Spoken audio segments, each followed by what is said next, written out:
You know I got the funk in the trunk for the motherfucking punks. I ain't talking about them guns, I'm speaking energy funk. Got my grip on the wheel like a certified pimp. Hitting 15 on a 30 with nowhere to go. Just lay that cruising up into some zeros. Swerving and swinging and missing them potholes. With no sense of urgency off a drive-by. I'm skating by chucks and I guess I might just roll all night till I hit the E.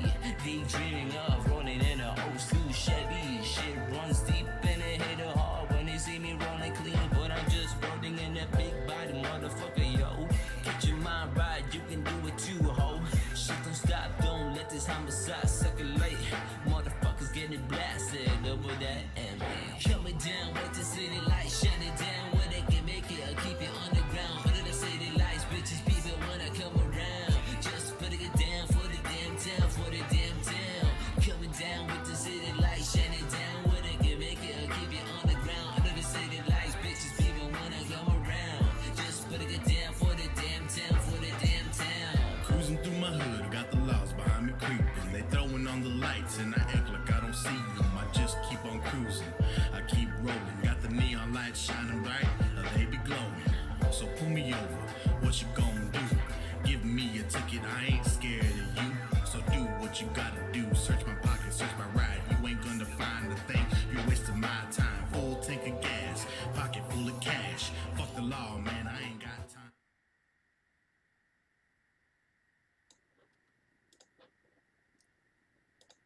All right. Welcome to the LSG podcast, season 2, episode 2, start of our new series, VGC 101. I kind of hinted at this last week and how excited I was to take a dive into Pokemon, and here we are. So for people that don't know you, if you'd like to introduce yourself, Lou. All right, what is up, everybody? How you guys going on out there? My name's Lou, formerly known as Uncle Lou on Twitter. I'm just Lou21 now. So in case you guys know me from the past, that was a tag I used to use. I've been playing VGC for about almost 5 years now. That's insane. It's insane to think I'm considered an old head now in VGC, but I started playing in late 2015. I didn't start really doing well at tournaments until early in 2017. And since 2017, I've cut a regional every single year since then. And I'm most known for using kind of off meta things. That was kind of how people first started to realize who I was. I cut a regional using Tentacruel once, which no one, I don't think, had ever cut a regional before in the history of the game with.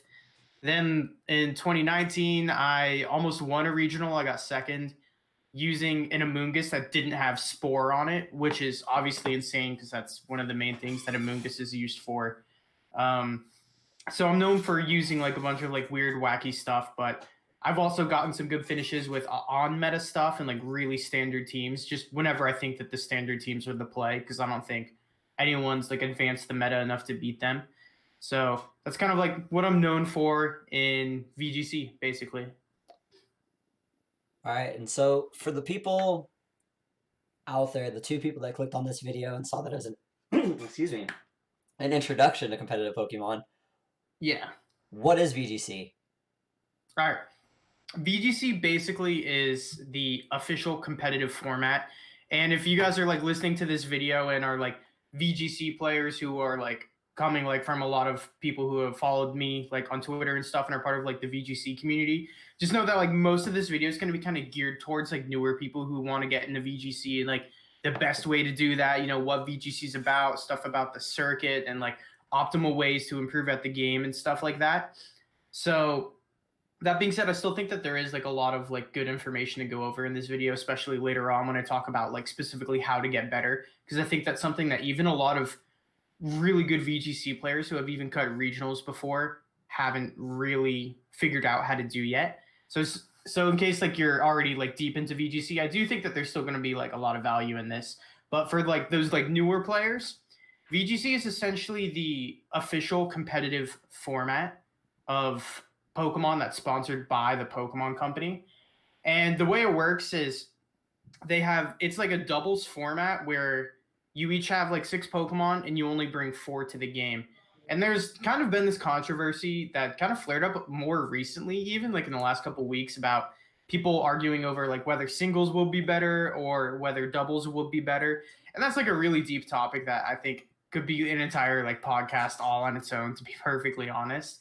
But to make like the long story short, it's kind of impossible to have singles be like an official competitive format, just because when you have a tournament, like there has to be a start to the tournament and an end to the tournament, and it can only take like a certain amount of time at a venue, and singles just takes forever. It's like really ridiculous to try to have like a tournament that's like based in singles, just because matches would go on for way too long.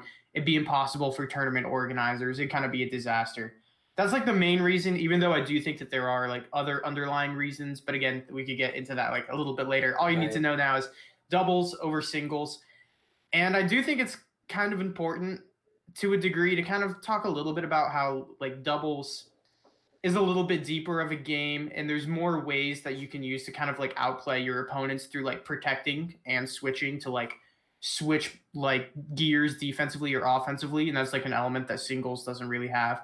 And I think that's important to discuss for a little, like a tiny little bit, just because a lot of players at the start, whenever they hear doubles, they just be like, oh no, doubles, that's dumb. I like singles. I don't want to play doubles. And I know that a lot of people do that because that's what I did. Like whenever I first heard about VGC, I was like in high school or something like that. And I never got into it until I got into college because I saw that it was just doubles and I immediately kind of just dismissed it. And that was like one of the biggest mistakes I ever made, just because playing VGC has been so much fun. I've met so many people and I love Pokemon in general. So I feel like even if you don't like doubles or like you only play singles, there's a lot of value in trying to play doubles and play VGC and understand it. And that's also kind of where it differs from Smogon, right? Because even Smogon has like doubles, but what makes VGC different from like doubles OU? And that's the fact that there's the live events that you can go to. There's like a much stronger community element where you interact with real people. You can win tons of money at like larger events if you do well, like internationals. First place, you get like $5,000. Worlds, you get like $10,000, which isn't like any amount of money to scoff at. Right. And there's like this global circuit with different, in a way, kind of different metas in each region, right? So like even if you live in Europe, it's not like, oh, I can't participate. Or if you live in South America, you can't say like, oh, I can't participate. Like there's each different regions, and each of the regions kind of have their own different meta. Even metas kind of get broken down to a local standpoint, because even some people at locals use Mons at a higher rate than they use other locals. So like it's a really deep game. It's really interesting. And you can really achieve like international glory through it and through what is the VGC circuit. Right. And Sword and Shield have really grown VGC, even though obviously we're in a weird area right now where the season's effectively canceled. But before that, like there were a bunch of new orgs. Like obviously LSG, we jumped in, signed 3 players. Even big, like huge orgs like SK Telecom sponsored some players. Panda Global obviously sponsors players. Like there's been a huge growth within VGC from orgs and orgs investing in the scene. One thing that you hinted on that I want to get a little more into, the C6 Spring 4. So what edge do you think that adds? What complexities does that introduce to the format? Yeah, the C6 Spring 4 is probably one of the biggest things about VGC that differentiates it from any other competitive Pokemon format. And it's really hard to understand at first. Like I didn't even really start to get the hang of it until I had already been playing for like a year and a half. And that's just because the C6 Bring 4 format makes it so that you can tailor a specific team or like one entire specific mon to like one specific matchup, which is something that I've done like a lot of times in the past whenever team building. I've been like, oh, I have 5 mons that are really good, but I struggle against one matchup. And so what you can do is you can just make one Pokemon that deals with that entire matchup and just tailor every single thing about that Pokemon, like all of its support moves, all of its EV spreads to like live specific attacks in like specific matchups, all of its move, like everything about that Pokemon, you can just make like towards one specific matchup. And then the more you team build, the more you get comfortable with understanding the fact that some Pokemon are only coming to specific matchups. So you understand, oh, it's not optimal to have like a certain number of, or it's not optimal to have like a coverage move on a certain Pokemon because you realize you're only bringing it in a matchup where you never really use that coverage move. Like there have been times in which, as I like brought up at the start of the podcast, this is a good example of that. I said like I almost won a regional with an Amoonguss that didn't have Spore on it, which is insane, right? But why was that the case? That was because I was only bringing Amoonguss in like one specific matchup, and I was only leading it next to one Pokemon. And that only Pokemon I was leading it next to was Tapu Koko. So I almost always had Electric Terrain up. So I was never ever clicking the Spore button. And so because of that, I realized, wait, I can just drop Spore and I can have like Protect, Rage Powder, Grass Knot, and Clear Smog to deal with like Xerneas Kyogre teams. So it's like a really good example of that. And that's something that you would never see in any format that isn't C6 Spring 4, right? Like you'd never seen a Amoonguss without Spore. That's like a really good example of how it adds a lot more complexity in matchups that no other format in Pokemon could possibly like hope to achieve. And that's something that I think really separates VGC, and also once you like get more of an understanding of it, can separate like good players from great players. Right. I definitely think the format lends itself to greater depth too because you're more flexible in the comps you bring. Like you said, you can bring a Pokemon for a meta matchup, and then if you're not facing that meta matchup, you leave them on the bench. You're not really losing a lot. So because you're able to have that flexibility, adds a bunch of depth, adds just a lot to the meta in general. Now, I'm sure over the course of the series, we'll get really deep into team building and etc. over the next couple weeks. Yeah. But before we get too distracted, the VGC Circuit. So the circuit has a couple different tiers of events that all award champion points when you place. Like, depending on your placement, you get a certain amount of points, and the cutoff for that, correct me if I'm wrong, varies from event to event based on the size, based off what event it is. Yeah, basically the breakdown and how it works is there's like different levels of event. At the very bottom, you have premier challenges, and then above those you have mid-season showdowns. And those like premier challenges and mid-season showdowns are what comprise a lot of the local tournaments. And typically the way it's worked in the past is you could only have, I think, one mid-season showdown a month, but they changed that rule, I think, last year. So like there's a lot more mid-season showdowns and a lot more PCs. And so that's what they're called, the premier challenges. We call them PCs. And so those two like different levels of tournament, with the mid seasons being above premier challenges, make up the local base of all the tournaments. And if you live in, say, a place like Ohio's notorious for just having a ridiculous amount of locals. Like I think they have like there was a month where they had a mid season every single weekend. While in Texas, insane. I think we have like maybe one mid season a month, sometimes two. But the meta of like local circuits has kind of evolved recently to where TOs are starting to have like mid-season, start to like schedule their mid-seasons on back-to-back days. So like on one weekend, you could have two PCs and two mid-seasons, which I think is a good change. But above those, we have the online tournaments, which are, I think even if you're like just starting to get into VGC, you've probably heard of them. They're the online challenges that take place like in the game in Pokemon. Those give out championship points as well. And then above those, we start to get on like the more like bigger tournaments, the regional level tournaments. And I think there's like typically 15 of them that take place around the United States. And they take place obviously regionally around the United States. So, like there's one in Texas, there's one in Utah, there's like two in California, there's like one in Florida, all around the United States.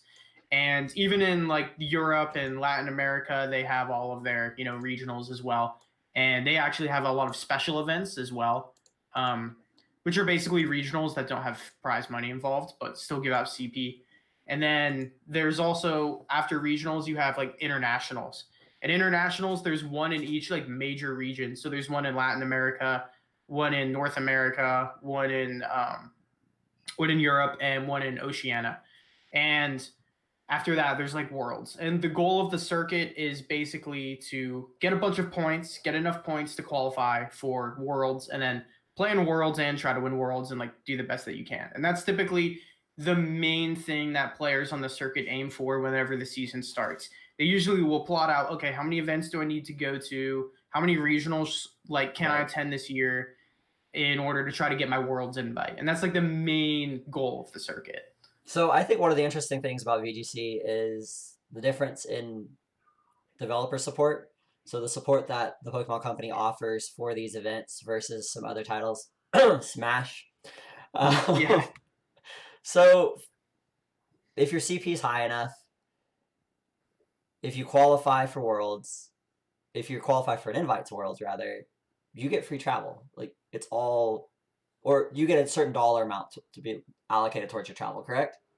Not exactly. Or is it top 8 or The top way it works 16? is- Yeah. If you finish, even if you qualify for Worlds, normally you have to like pay for your flight, and, like Right. pay for your stuff to go to Worlds. But there's also like something that in VGC we call the snowball, which is like a travel award system that TPCI has, where if in a certain period between different international tournaments, because the way the international tournaments work, the 4 big ones, is they take place like one takes place in like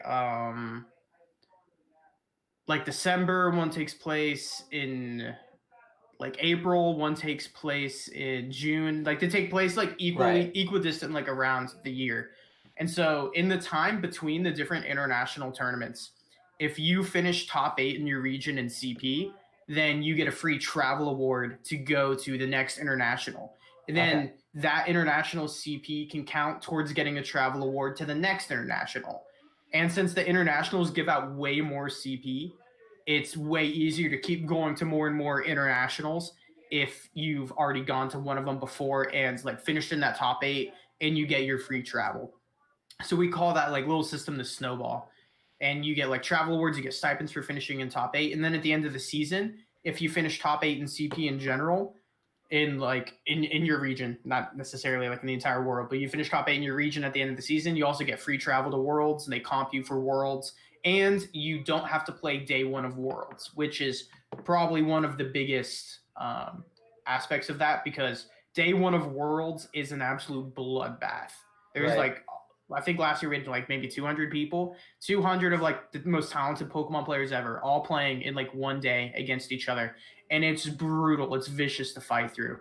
So like getting that automatic pass on the day 2 where there's only like 30, 40, or 50 players increases your odds of winning the tournament just astronomically. So not only do you get like free travel, you also get the day 2. So there's kind of like levels to goals that like players set. Because obviously, like if you're a newer player coming into the circuit, you're not just going to be like, yeah, I want to get my day 2 Worlds invite. Like I'm going to finish like top 8 in my region. Like it's hard to do that as like a new player, right? And when we say region, so those are like usually goals that a lot of more experienced players have set, and people have like studied, okay, what's the best way to go about trying to like get on the snowball and like get top 8. So that's kind of like more of a competition between some of like the more veterans of the circuit, while like a lot of newer players typically, whenever they're starting off, they're just aiming to get that Worlds invite. But after you've gotten that Worlds invite and you've played out Worlds and you've gotten some more experience on the circuit, then typically that's where you shoot next. Like you look next at like, oh, I want to get on the snowball and I want to try to make day 2 Worlds. Let's back up just a little bit. When we say region, can you define for people again that are new to VGC what's a region? Is it okay? Yeah. The way it typically works is like Canada and the United States is considered like North America for VGC, and like Alaska and Hawaii, obviously. right? And then I think, wait, no, does it also include Mexico? Does Mexico? Oh my God, I should know this. So when we say region, we're not saying like top 8 or top 16 in Texas or in the South. It's in the US. No. So even though it's like geographically, like all of Oceania is like its own region. So like Japan, Australia, all the islands, and then there's like all of Europe. That's like you need to finish like top 8 in like all of Europe, and then there's like South America, which we basically just call Latin America. I'm pretty sure Mexico is considered in like Latin America, like or South America region wise for VGC, but I would have to check up on that because I actually don't know 100%, but I think it's considered like I think it's considered like South America as far as like the VGC regions are concerned, just because they don't have nearly as many events as everyone does in North America or United States, even though they are North America. Confusing. I think we got through that though. So with VGC, obviously now is a great time to start any new hobby. For somebody just starting in VGC right now, listens to this podcast, wants to start, how would you recommend they get their foot in the door? Okay, getting started in VGC right now, it's probably one of the best times ever to get involved with VGC, and that's kind of for a couple of reasons. One, I mean, let's face it, we're not doing much right now. As like a world, we're not really doing that much. We're kind of sitting around at home. We don't really got much going on. I mean, speaking for most people, right? Like a lot of people are gonna have a lot of free time, given the state of the world with coronavirus going on. But also because of coronavirus, the entire circuit that was going on this year got obliterated. Like there's no worlds, like there's no international tournaments at all. And so if you're going to try to like jump in mid-season, it'd be kind of hard to get your worlds invite, like starting in the middle of the season.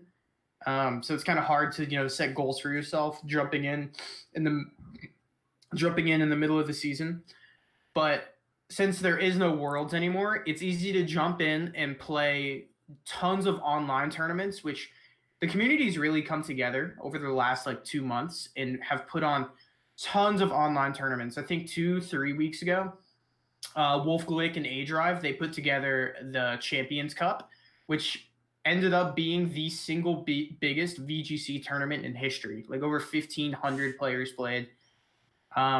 The week before that, there was like a 400 person like tournament that was like $10 entry with like pretty decent prize payouts that was put on by Rose Tower, that's like a group that puts on tournaments. Before that, there was a tournament put on by Victory Road, which is like another like major outlet for VGC content and like VGC news. So there's big tournaments like every single weekend basically that you can play in for money that have like pretty cheap like entry. So you can enter pretty cheap. If you win the tournament, you win like at least like $1,000, like a real decent amount of money, and they're going on like nonstop.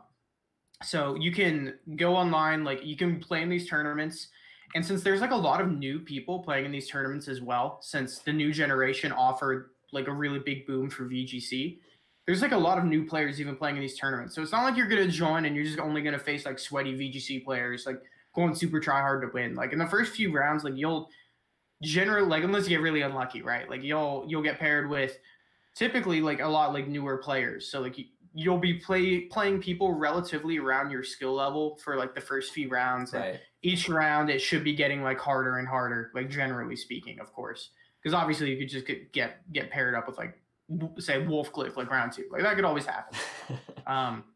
But generally like it's like a good environment to play competitive matches against people that are your skill level to try and like get better. And I think another thing that people have actually really underestimated is that the big new mechanic of VGC this year is Dynomax. And that's whether the mechanic's good or bad. That's like another podcast all for its own as well. But what Dynomax does do is I think it makes it so that if you're like new to the game and you're learning the game with Dynomax being the thing, like being the staple, it kind of puts you to a closer pedestal with people who have been playing for a longer time. Right. And now also have to make adjustments to Dynomax as well, since the mechanic has completely changed Pokemon. I think I was talking with one of my friends, Justin Karras, about it like at the start of the season. I'm like notoriously against Dynomax. He's notoriously like pro Dynomax. But he did like say something that I think I like really resonated and agree with. And he said like the game's like not even Pokemon anymore. It's really not. It's like a completely different game now that Dynomax has been introduced. So like if you're a new player and you start learning the game with Dynomax, it's a lot easier, I think, to catch up with older players who are now even still like some of the best players in the world the last couple of years have really struggled to adapt to the new mechanic. I feel like when new mechanics are introduced to games, this is a good job of evening the playing field for entry-level players and more experienced veteran players for sure. But one thing I think Pokemon does better than most, if not all, other competitive titles is since it's turn-based, like you have a great practice area online. Online is actually valuable practice because you don't have to worry about ping or latency – it's turn-based. So you're not developing bad habits by playing in this environment. Instead, all you're doing is educating yourself and gaining valuable experience that could be applied towards nationals and larger.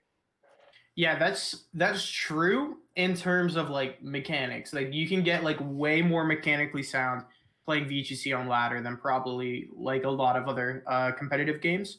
But there is like one really big aspect of playing VGC online that isn't really emulated. And I should have mentioned this like earlier, but like VGC is best of 3 format, right? So it's not like best of 1 where you just play one round against someone and then you just go on. Not like you play like one game against them, then you have to win the second game.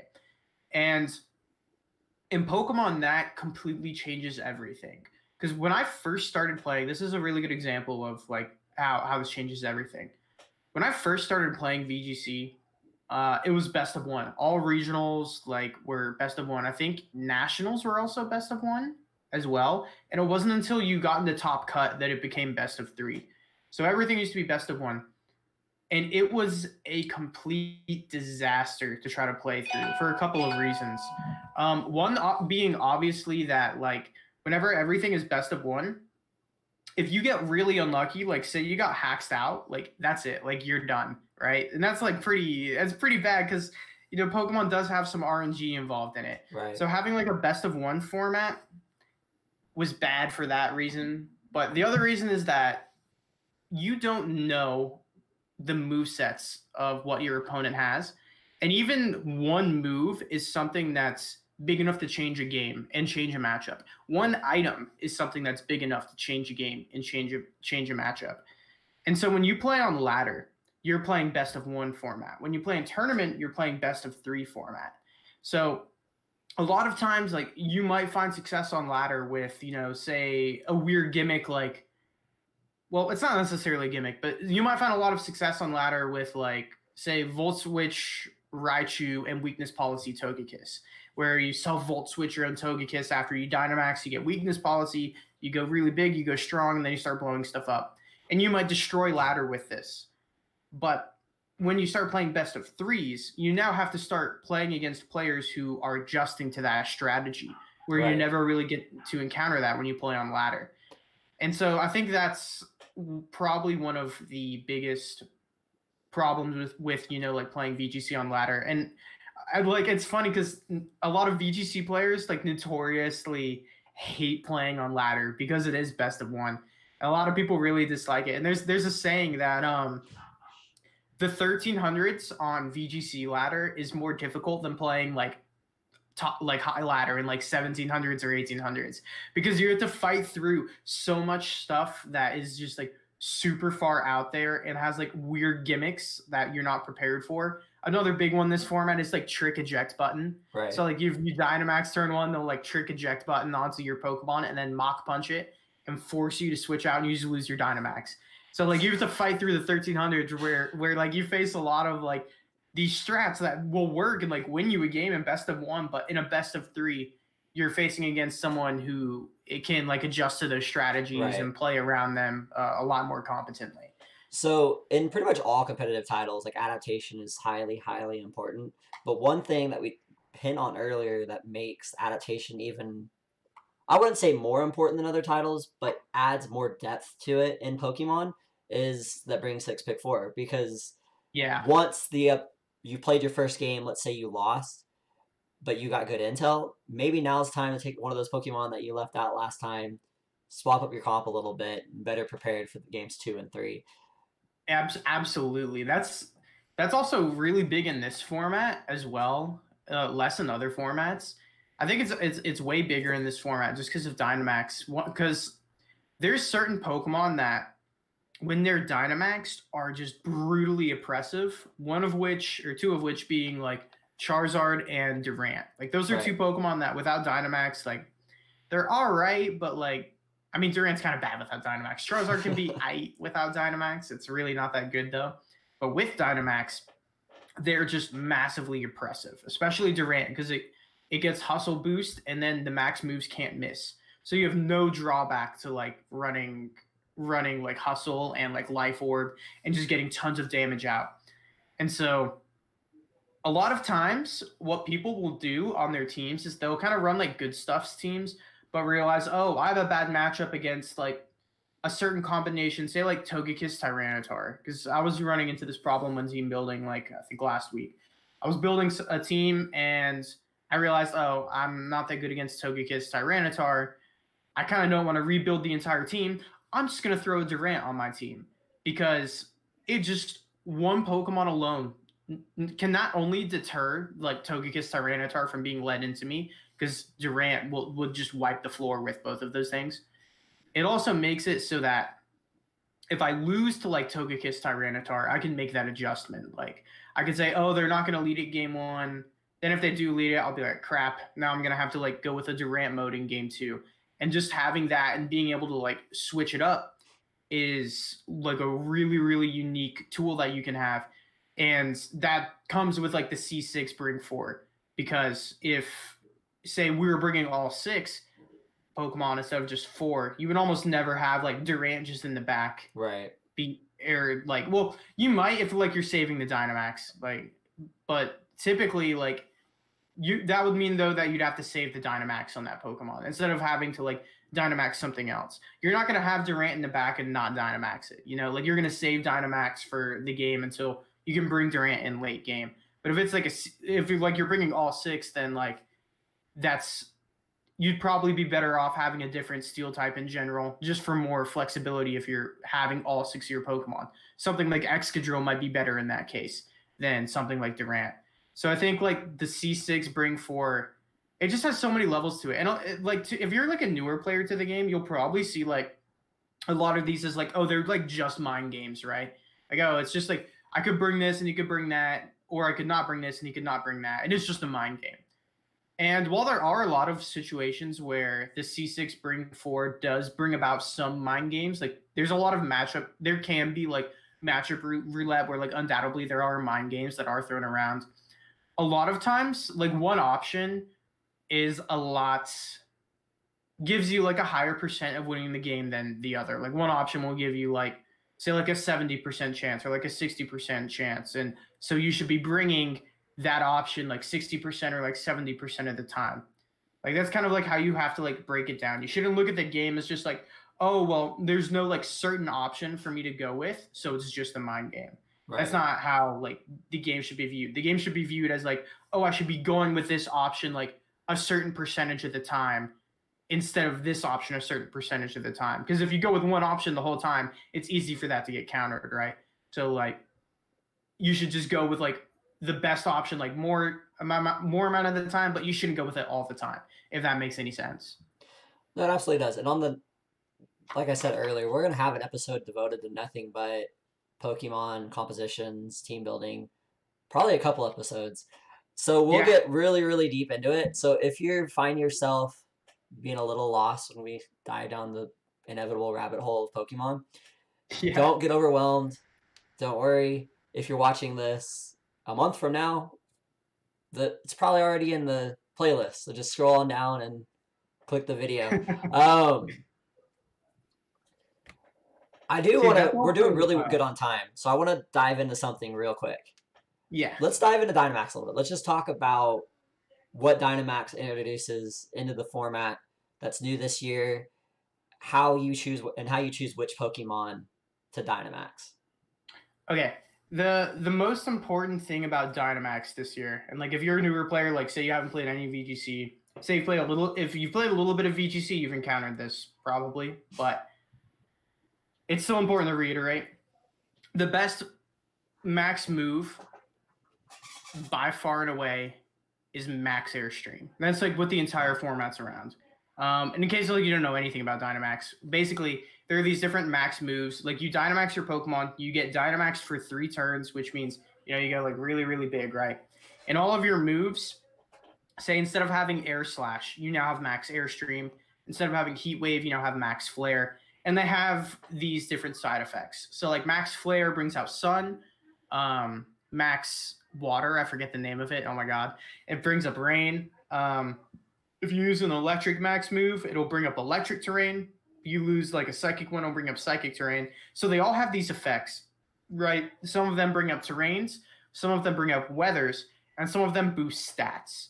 So like Max Steel Spike, the Steel Max move boosts the defense of your Pokemon. Some of the max moves lower stats of Pokemon. So like Max Phantasm, which is the Ghost type max move, it'll drop defense.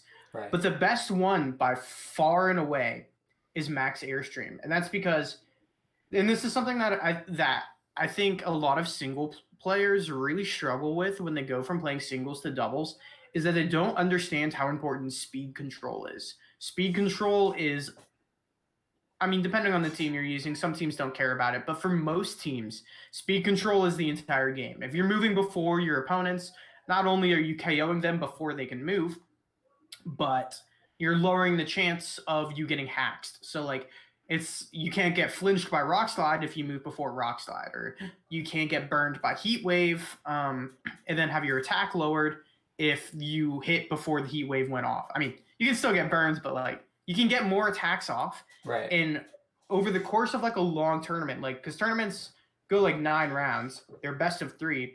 So at a minimum, you're playing 18 games. Typically, you're playing around like 23, 24, 25 games. Over the course of that amount of games, there's a lot of RNG that's not going to go your way. Right. Like, And it's so just going to happen statistically. Like, it's just going to happen. There's So a going before problematic your Pokemon opponent- I want to talk about real quick on this Yeah, go ahead. subject. Fish just rend. Draco Fish. Like, Oh my god. Max Airstream facilitates that Pokemon so much, and it one-hit KOs way more than it has any right to. Like, I've seen it be not very effective, and just Oko. Like, it's nothing. Yeah. So, Oh, yeah. speed control facilitates your other Pokemon, and it does a lot of damage on its own. It facilitates your other Pokemon. It can work towards your strat. Yeah, speed control's broken. Yeah, and in doubles, that's super important as well, because in doubles, you have the ability to double target a certain Pokemon to like lock down a slot. And in singles, it's just 1v1. It's like, oh, I can live this attack. It's no big deal. In doubles, it's pretty hard to live a double up into a slot, like, especially if one of those is like a max move. Like, typically, if you're getting doubled into by like a max move and another Pokemon, the only way you're living is if like you're protecting or you're Dynamaxing that Pokemon.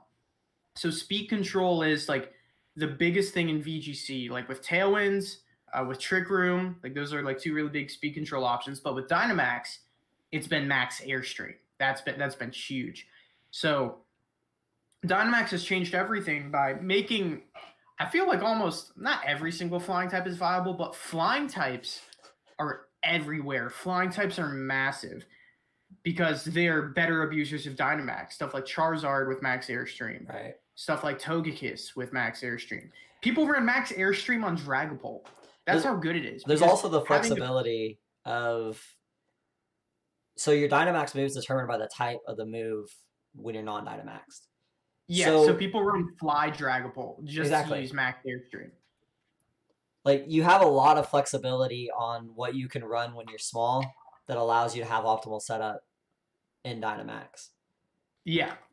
And like you'll run moves that you would never run ever, like Fly Dragapult. And Dragapult also has the added advantage of moving before anything else typically, since it's so fast. And since in this generation, like whenever your Pokemon gets a speed boost, in the past you would have to wait a turn for that speed boost to take effect, but now it's like dynamic. So whenever you get that speed, you're instantly faster. So Max Airstream is even more important because after you've gotten off one Max Airstream, you're now the fastest thing, unless like they match Max Airstreams.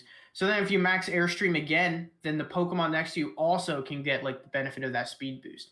But like Max Airstream being everywhere has had such like a weird trickle down effect on the meta. Like I think Tyranitar right now might be the best Pokemon in the format. Maybe Togekiss. It's kind of hard to say Togekiss isn't, just because like 3 Pokemon in the whole format have redirection, and redirection is so useful in stalling out Dynamax turns, which is a huge part of Dynamax and managing it.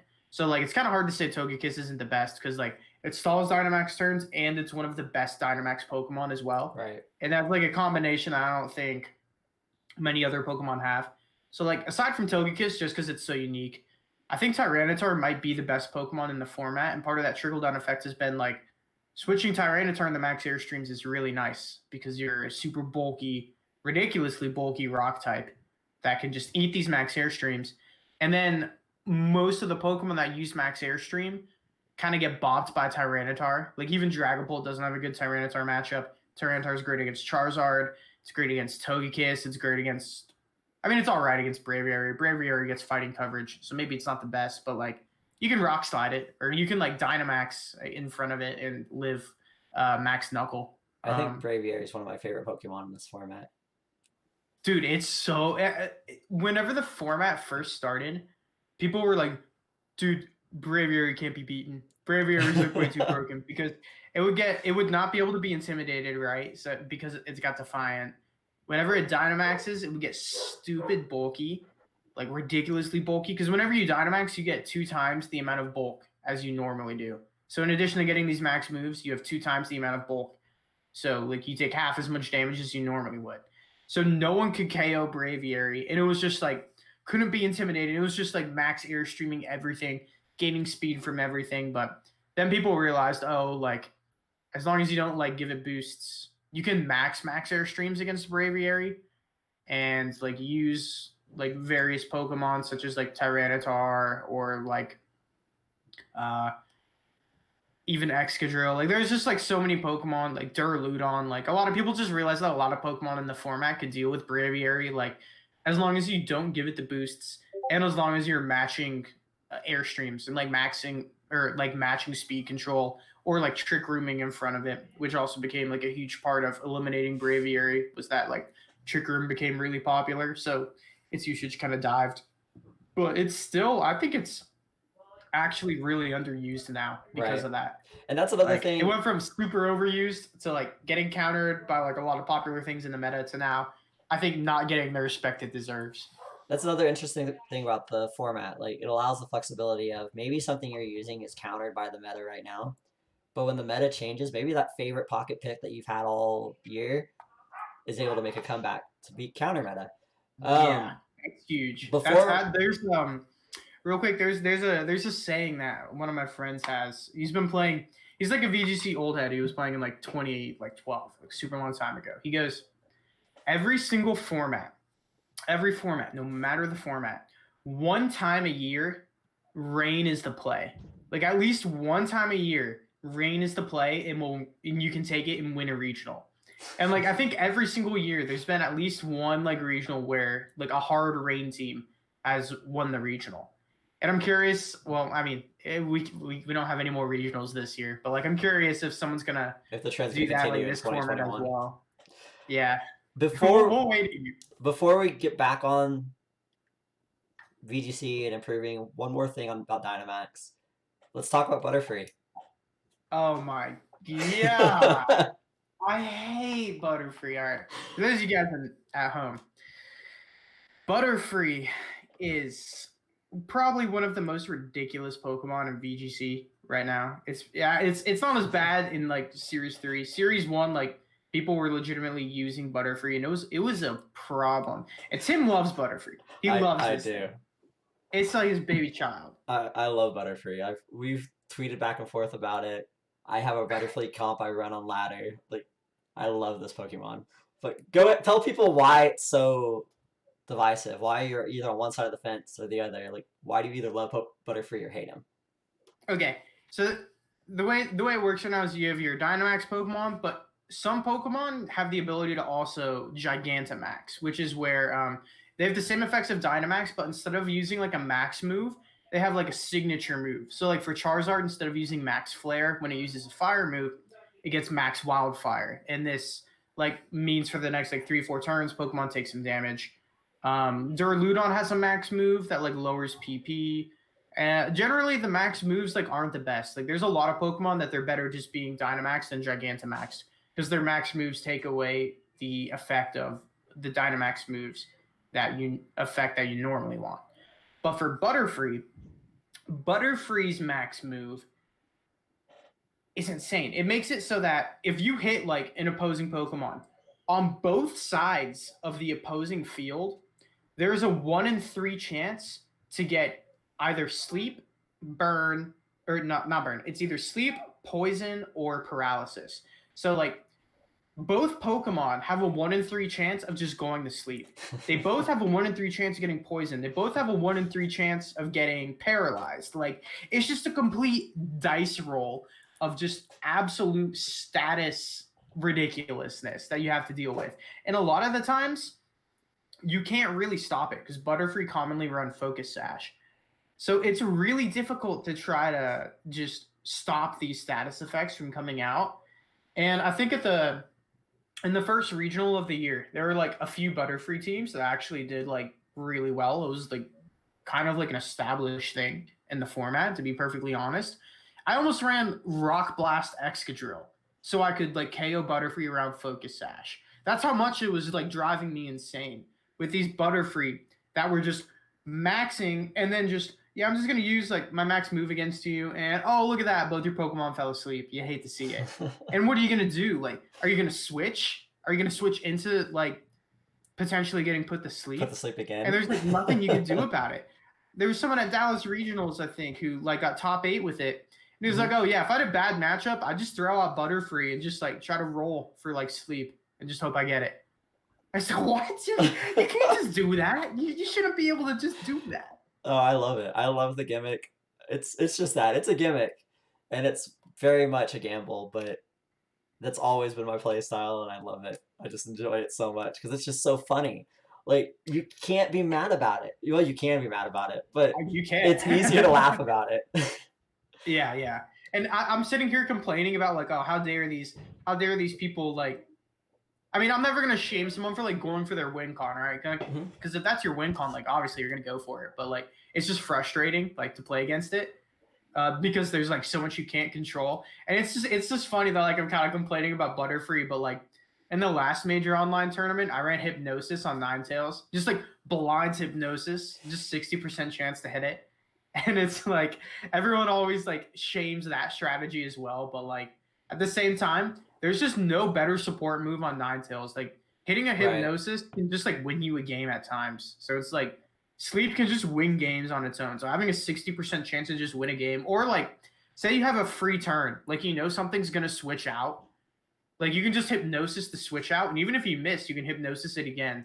And the chances of you hitting like one of those Hypnosis are like pretty high. So like I'm notoriously bad with Pokemon names for any Pokemon that's after the second gen. The floating, it starts with an M. Mushara or something like that.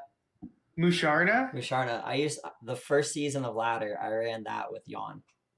And would try to read switches and get a Yawn off on the Pokemon as it switches in. I'm not gonna lie, I didn't even know that Musharna was in this generation. I didn't know Musharna existed. I didn't know it was legal. It was my first level 100. Like 2 days after the game came out. It was my first perfect IV level 100. That I actually had for competitive. I was like, I'm building a team around this. Musharna actually had like a what year was it? I think was it 2015? I think like the problem with Musharna is that like maybe 20, I don't know. 1 year Musharna like was like viable in VGC. The problem though is that it's always just outclassed by Cresselia whenever Cresselia is legal, you know. Cresselia is just way better. The only thing Musharna gets over Cresselia is Hypnosis. So I think there was also a team in 2016 with like Groudon and Musharna, or Primal Groudon and Musharna, where like you would run level 49 Groudon. Nowadays, all the Pokemon are auto leveled to 50, but back then, like if you weren't level 50, like you'd stay below it. So people would run level 49 Groudon, so that in Trick Room they would be slower than other min speed level 50 Groudon. And so people would run like hard Trick Room with Musharna, and then they'd run Gravity Hypnosis on Musharna. And like Gravity is really good with like Precipice Blades on Groudon because it makes you be able to hit flying types, and it means you're not risking missing a 85% accurate move, which misses a lot, like if you use it a lot. So like that was like a really cool combo, and people would run like level 49 Groudon to underspeed, but they didn't do that for very long because they kind of realized, oh wait a minute, that like one level like actually changes a lot of really important calcs. So it didn't last too long, but it was cute. It was cute while it existed. So now that people have a grasp of what VGC is, how to get involved, what Dynomax is, how Dynomax works, some of the better Dynomax Pokemon, and why. How do you improve? What resources do you like to recommend to people? What practice regimen, etc.? Like how do you get good at Pokemon? Okay, yeah, a few things. The first thing is that I kind of I have a little list here, so I'm gonna be reading off of this list of like content creators to watch. Because if you're new to the game, like watching other people play who are like top players and playing at a high level is one of like the most important things and one of the biggest things that you can do to improve. Even me, like even I watch like friends ladder and stuff, and I'll like play with friends just so I can get like a different perspective on the game, just so I like understand that I'm not boxing myself into a certain like way of playing in a certain way of thinking when another strategy is more optimal. And like you can always be getting better at Pokemon. That's like another thing that's like really interesting about the game. I think actually a lot of competitive games are like that, where like you can always do better. Like you can always keep getting better and better. And watching content creators is a good way to do that. So here's like a list of some. So like if you want to go follow all these people, go ahead. The two big ones obviously are like Wolf Glick and like Aaron Cybertron Zhang. They're like the two ones that like pretty much most people know about if you've like heard of VGC before.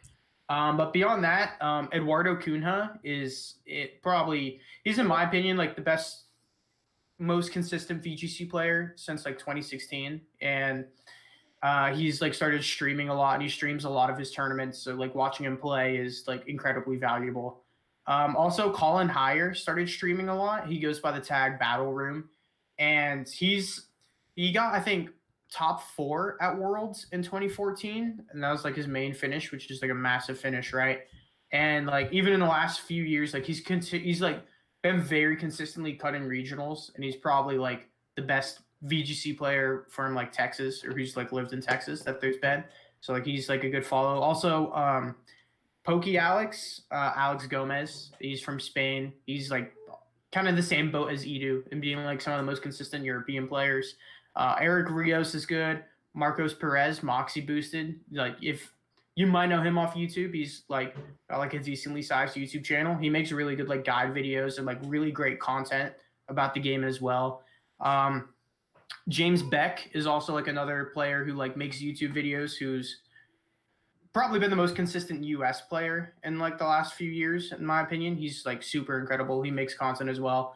And Leonard Kraft, he goes online as like the Wobblefett. I think he's like really big like in the Showdown community and stuff like that. But he makes these videos called Mechanic Mondays, which is where he'll like take a specific mechanic about VGC and do like a super deep dive research into it. And even me, who's been playing the game for like 5 years, every time I watch like one of his videos, I learn something. Right. So like he's a really great resource as well. There's definitely so much to mechanics and such that consuming content's realistically the only way that you're going to get the experience to understand all of these different mechanics. Because there's no way in one player's playing, unless you're absolutely no-lifing it and playing 20 hours a day, like there's no way in a calendar year you're going to get exposure to all these mechanics and fully understand how they work without watching content about it or doing research on resources outside of the game. Yeah, and that's why Leonard's content is like so great, because there's like nothing else like it. Like there's nothing else like the videos that Leonard makes, and in formats like I think he's done. I actually don't know how much Dynomax stuff he's done because I haven't like watched a lot of Pokemon content recently. But in I think 2019, his videos were really cutting edge. Like they were changing the ways that they would change like entire plays you would make in games.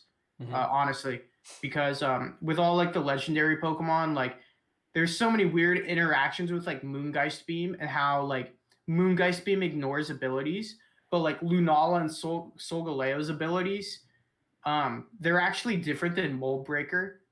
Because like Mold Breaker is normally like the ability that ignores abilities, and their moves would normally ignore abilities. But like Mold Breaker wouldn't hit through their abilities. Like Mold Breaker doesn't affect Shadow Shield because they gave different tiers to like the abilities, which is super bizarre. And that's something like you would never like think about like when like playing. But like whenever you start playing and whenever you're wondering why this damage isn't being done that you're expecting it to do, you start to realize like, wait, there's like mechanics I don't understand here, and that would completely change how we would approach an entire matchup back in like 2019. And in 2020, like Dynomax mechanics are also big. Like Wolf Glick ran a team with like Justin Karras where I think Wolf got like second at the regional, and the main reason they did so well at the tournament was because they were running a strategy with a mechanic that no one had like used yet or heard of, which is where they would run like Leopard and Reuniclus. And what they would do is they would use max guard on the Reuniclus, and max moves, they're kind of weird because Will-O-Wisp, which is normally a fire move, turns into max guard. Like all the status moves and moves that don't do damage, whenever you Dynamax, Right. they turn into max guard. And so they figured out that if you Dynamax Reuniclus and you go for max guard by clicking Trick Room, if you go for Copycat with Leopard next to Reuniclus, you copycat the Trick Room, and since it's got Prankster, it'll use Prankster Trick Room. That It's is like really cool. Yeah, it's like it's a mechanic that no one like really knew about yet, and so they like kind of exploited this to be able to get off like free essentially Prankster Trick Rooms at the start of games, and then just have a Dynamax for Reuniclus and have fake tears on Leopard. So then they can go like, oh, now I got Prankster Trick Room for free basically. Now I can go for like fake tears and like tons of attacks with Reuniclus to just start KOing everything. And it was like a really cool strategy. So like mechanics are a big deal, which is why like I think following Leonard on is only gonna make you like a better player. No, that's definitely something really cool. There's also websites like VGC Stats, Victory Road, Trainer Tower, Rose Tower. Yeah. Like, Yeah, all of those websites are big. Also, my personal favorite to get like team information is the Nimbasa City Post. Shout out to Nimbasa City Post. Everyone in the VGC community stands that website. We all love it. But Trainer Tower is also like pretty good. Rose Tower is like a combination between like a Discord group called Mount Silver, which like was putting on tournaments, and Trainer Tower. They combined and made like Rose Tower, and they have like their own online circuit, which is where like a lot of people are playing tournaments right now. And Trainer Tower itself is also like a great resource. Victory Road also like puts on tons of tournaments. And they have like team reports. Like I wrote a team report for them that came out like 3 weeks ago about like a team that I used in this format. So Victory Road is like a great website as well. And VGC Stats is also like another like final like big website as well. I think there's also a lot of value in joining your local Discord. The Texas Pokemon VGC Discord, like Trey does a great job running that thing, and it's filled constantly with information. If you are just now getting into Pokemon, find your local Discord because every event under the sun is going to be advertised there. You might not get like sometimes I don't think it's the best like conversations around the meta and such on the Discord. Oh, definitely not. But for information on events, where events are, when they are, the latest updates on the COVID-19 situation, like when everything was kind of up in the air and it wasn't canceled yet, the first place I saw all that information was the Texas Pokemon Discord. Like they did such a good job of keeping everybody up to date, keeping them up on events. Like it's an invaluable resource. It's another really good resource for if you want to get involved in Pokemon and don't know how to. Yeah, it's great.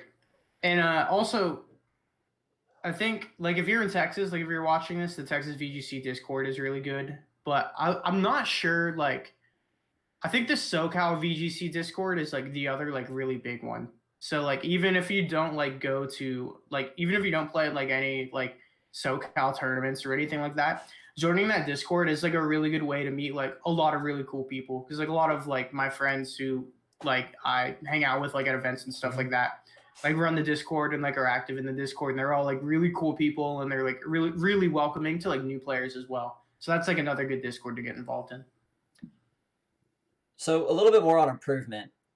Yeah, we kind of got off topic there. I mean, we went into resources. Like I don't think we were that far off topic, but sure. Improving. So personally, I think the biggest thing is who you're playing. Like you were saying, I could play on ladder all day, run into 30 different gimmicks, but those gimmicks aren't really going to expose me to stuff that's relevant to the meta. or expose me to things that'll help me get Yeah. better. Yeah. Like, I think that there's like some value in playing gimmicks, just because like if you don't face any gimmicks and you do run into a gimmick in the tournament, that might like take you back like a little bit. So having like some experience with it like isn't bad. But I do think that by far and away, a better way to practice, other than just like playing on ladder a lot, is playing best of threes against like other like really good players. Because laddering is one thing. Like I could play on ladder today, and in like 3 or 4 hours, I could like get top. In like 3-4 hours, I could get like top 200 or like top 300 on ladder, and it wouldn't like do much for me. Like it wouldn't make me a much better player if I were to do that and just spam on ladder. What would make me a lot better player is playing against someone else who's like another like really really good player, playing a best of 3 against them, and like after it's over, going back and analyzing the games and being like, oh, what were you afraid of here? What should maybe I've done in this situation? Like, were there any safer plays I could like make to gain momentum?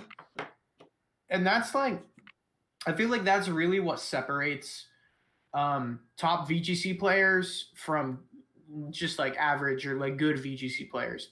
And that's recognizing when you have like a free chance to gain momentum, really. Because like top players never turn down like free momentum to gain. Like if there's no counterplay to a certain option, then obviously like always just go for that option if it's going to benefit you. Like there's no reason like really not to. And I think a lot of times people who are newer to the game will try to make reads and like try to like make a play in a situation where they really don't have really any business like necessary. going through a read or like making a play. Like a good situation is like endgame where like, oh, if you think a Pokemon's gonna protect, so you like attack the other Pokemon. If that Pokemon doesn't protect, like you could be screwed. But like if there's no reason for that Pokemon to like, or like if there's no if the other Pokemon like you're attacking can't do any damage to you, for example. So like say you're in a situation where you have a Tyranitar against like a Dragapult and a Togekiss and you're max Tyranitar. You should almost never target the Dragapult because the Dragapult can't really do much damage to Tyranitar. Meanwhile, Togekiss can like hit you with dazzling gleams that could potentially crit you and like do a lot more damage to you. So like you could, instead of like trying to be like, oh, this Togekiss might protect, I'm gonna attack the Dragapult. There's no reason like you should ever make that play. You should always just like straight up just target down the Togekiss, lock down the slot. Don't worry about what the other Pokemon's gonna do if there's nothing it can do. So a lot of new players I find like go for those unnecessary reads, and playing on ladder, you don't really get that feedback, like if you're just playing a bunch of best of 1, you could be doing that like a lot and not really recognizing it. Meanwhile, when you play in a best of 3 and then like go over the games afterwards, you'll talk to someone and they'll be like, oh yeah, I had like no play in this situation, like there's nothing I could do to like win, but you kind of like bailed me out by like going for a play that you shouldn't have made. So, and I feel like another thing is you could play like 100 games on ladder, but if you don't go back over them and try to analyze those games and see like where you're going wrong, it's not as valuable as like 20 games where you go back and analyze those games. And even like some of the best VGC players, like even VGC players who have cut like multiple regionals, I think still don't go back over and like really break down on a turn by turn basis and analyze each turn and realize little things they could do better. And I think it holds back like really good players from becoming like some of the best. Right. 2 things that I think we really need to emphasize, and 2 things that were already hit on the head. VOD review is something that's typically viewed as more beneficial on mechanically focused titles. Like if you're playing League of Legends, if you're playing WoW Arenas, if you're playing a first-person shooters, like it's really clear to analyze mechanical errors. But something I think is undervalued is the benefit that those have on your decision making. Because you don't have to, like when you analyze a VOD, like obviously the first thing everybody fixates on is mechanical errors. But you can also focus on your decision making and your larger metagame stuff. Like you can learn so much from a VOD review that you don't think about in the moment. You can, from as deep as you can get into your own head and think about, okay, why did I do this? What was I thinking? where was the mistake? How should I, if next time I'm in this situation, how should I handle it? Yeah. Being more prepared for decision making causes you to not necessarily commit to those hard read options and have a better grasp on what the higher percentile option is. What small decision, because it's all about like every single competitive game is all typically a win or a loss boils down to one decision that was made in the earlier mid game. Like there's exceptions to that, but a lot of times one small decision can completely turn the tide of a game or turn the tide of a match. And if you're reviewing your VODs, you can identify those moments and better prepare for them in the future, both for your ladder best of ones and for your tournament best of threes or regionals, worlds, etc.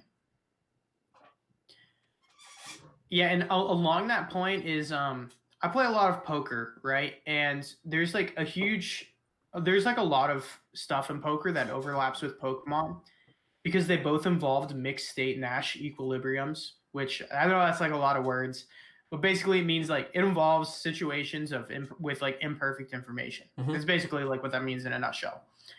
And what that amounts to is like sometimes like there very rarely rather there are moves you should make 100% of the time, which is why earlier when I was like, oh, if there's a move you should always make it. That's because it's like very rare that like there is one of those options that you have available to you, which is why it's important to always take that momentum whenever it comes across.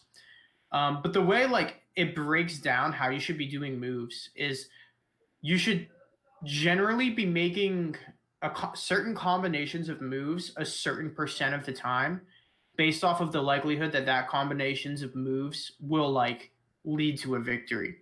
So you should do, like say protect switch like 30% of the time in any given situation, or you should double them on like 40% of the time in a given situation, and a different percent of the time you should be doing different moves. That way not only are you making the more optimal play, but it's also harder for you to get hard read and like put in a bad spot. Because obviously if you just do the same play every time, you're going to get screwed. And where that comes into VGC more is that those safe plays are like incredibly rare. Like they typically mainly come into play like turn one and late game. And those are the spots where people really lose matches.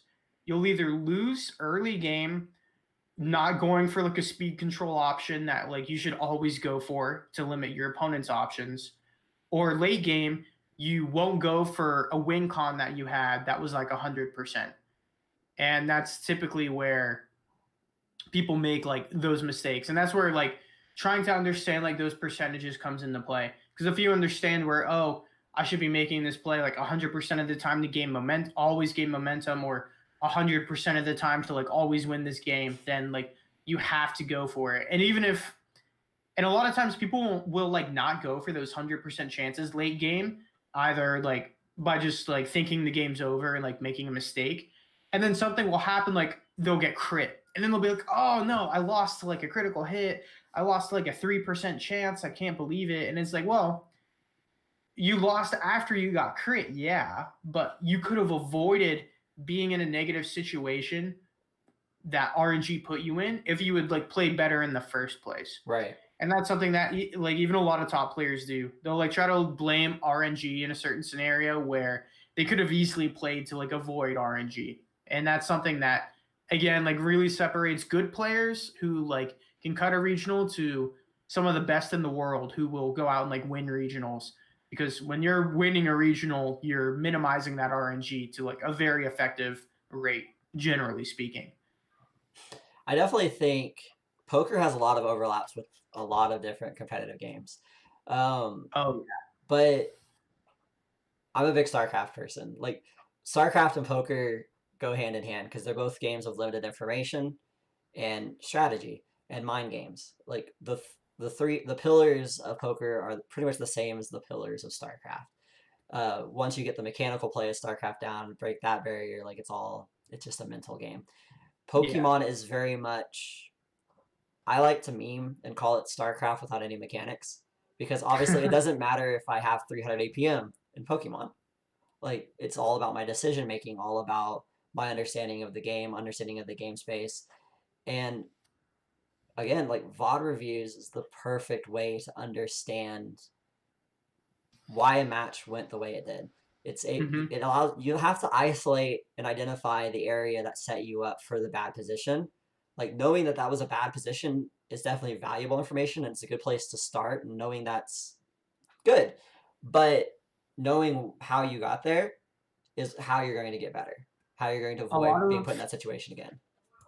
And it's funny because a lot of people call Pokemon like a mix between poker and chess where you pick your own pieces, because you have like the balancing the percentages part of poker, but you have like the positioning play of chess. Right. And you get to customize your Pokemon, which like are your pieces. So like it's kind of a mix of those two games. And that also kind of touches up on one of the big things about Pokemon, which is team building. And if you're a newer player, I actually think that spending a lot of your time team building is kind of a waste, because if you're spending a lot of time team building without truly understanding all the elements that go into making a good team, then I think you'll still be getting better and like you'll still be improving, but I think you just won't be improving as fast as if you were using teams that already like are proven to be really good and just playing with those teams and like getting better at like your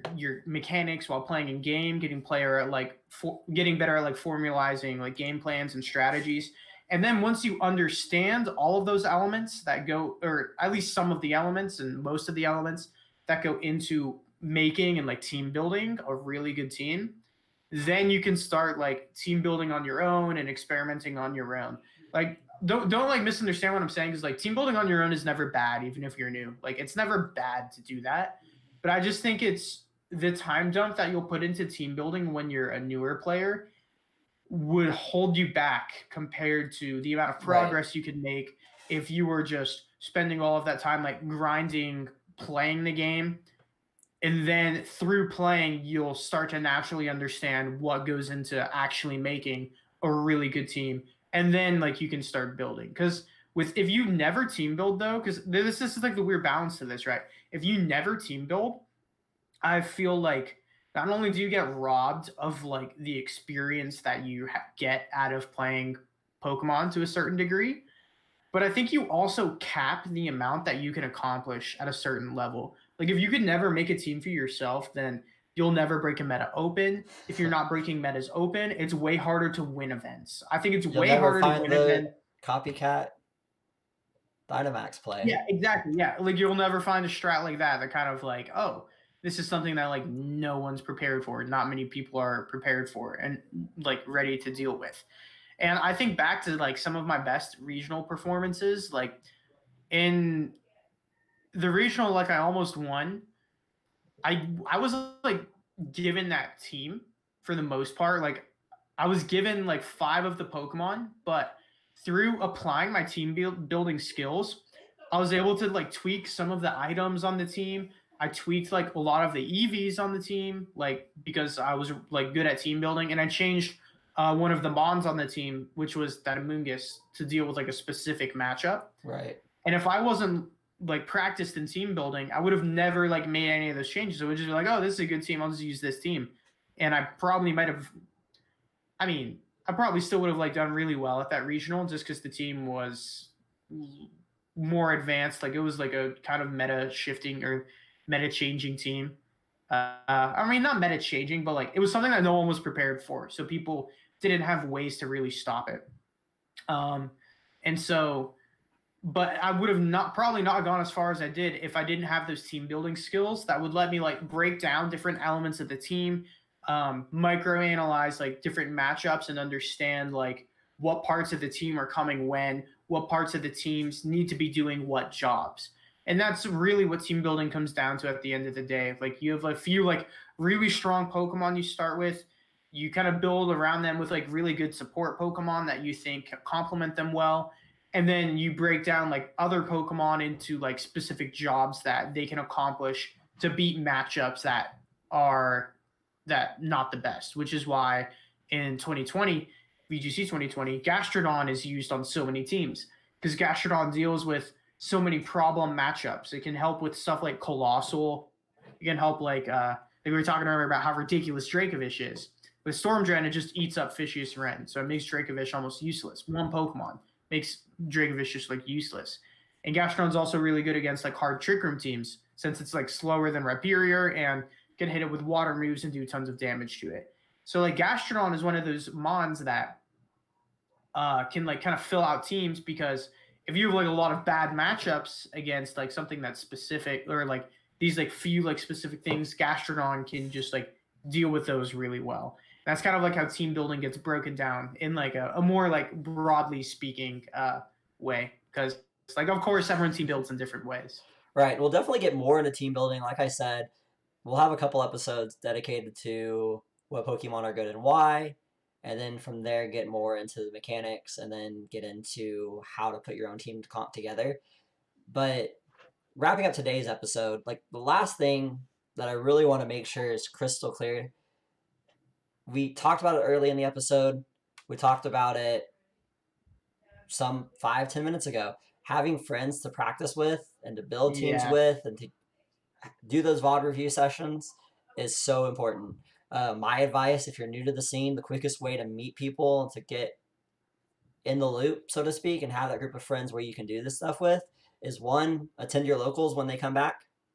Don't know when that's going to be, but as soon as like physical events are back, go to them, talk to people, make friends, make connections, find people to grow and develop with. Even if they're not the highest level right now at the local, if you find yourself getting along with them well and meshing personality-wise, play with them. Learn from them, teach them some stuff, just grow your skill level together. And then second, join your local Discord. Right now, more than ever, like local Discords, there's always somebody looking to play. I could type in the Texas VGC Discord right now, asking if somebody wants to play a best of 3. I could find someone to play with and someone to VOD review it with in 5-10 minutes, because everybody's sitting around with nothing to do. So it's the perfect time to find your local Discord. It doesn't even have to be a local Discord. Find a Discord that you like the people in. Jump in there, play with the people, review the VODs, and get better. Yeah, and to piggyback off of that, it's kind of like a personal testament to like my success. When I first started playing in like 2015, I built like all my own teams. I didn't know obviously anyone in the community, so it was, and I think this was before Discord was like really around. I think the only resource we kind of really had to like meet people and stuff was like Twitter and Showdown. That was pretty much like it. That was how you had to like meet people to build with.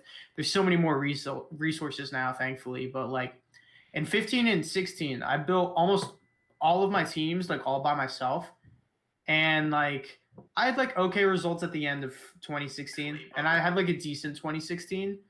But it wasn't until 2017 where I really branched out and like started like using connections and building with like other people that I really started to see success. And since 2017, the start of it, I don't think I've built a team like all on my own that I've taken to a regional. Like I've never taken a team to a regional that like just I worked on. And since 2017, like I've cut a regional in every single year that I've been playing. And a lot of that isn't just because I'm good. Like, no, I'm not even like that good okay. I'm like an average VGC player. I think I'm better at like understanding when to bring a team in like a meta, because I'm like really hit or miss like as a player. It's weird. Up until like VGC 2020, I had either cut a regional or gotten no CP. I had never like gotten just CP at a regional without top cutting. It was weird. Every single time it was either I'm top cutting and like I'm going on a top cut run, or I'm just like bombing the tournament and not doing well at all.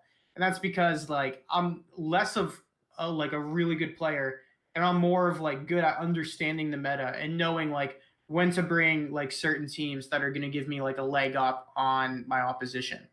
And that's not even just because of mainly me. That's because of like the people that I have like around me, the people I work with, and like the people I build with and prepare for events with. And at the end of the day, like having that like infrastructure around you to prepare for events is way more valuable than spending 10 hours a day doing nothing but playing Pokemon. Way more valuable. And I can't stress that enough, really.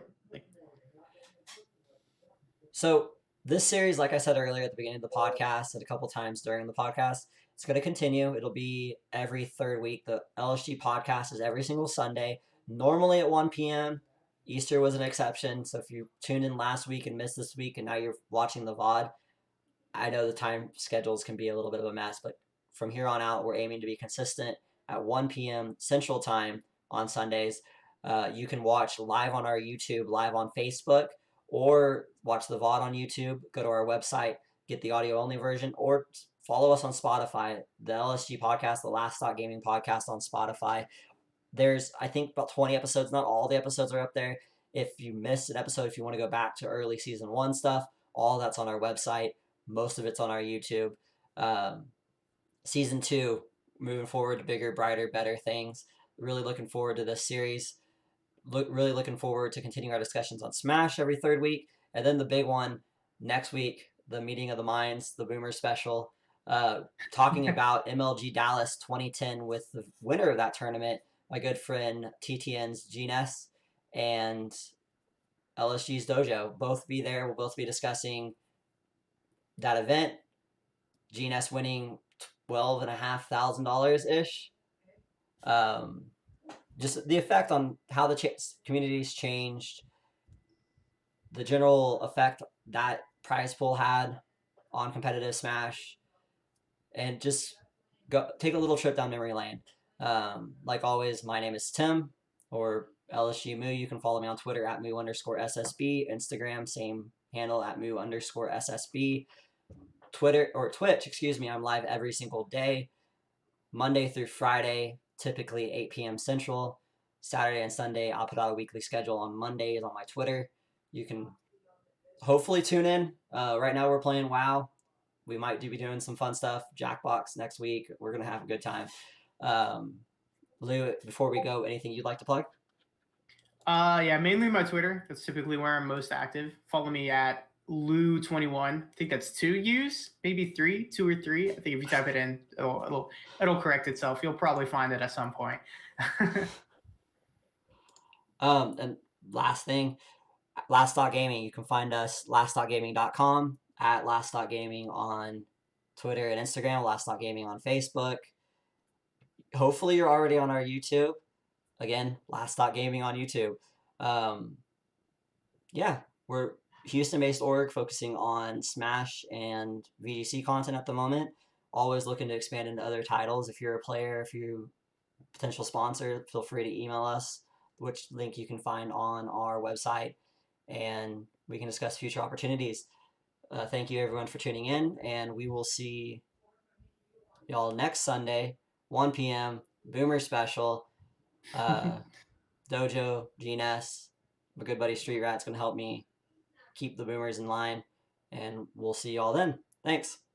Peace out, guys.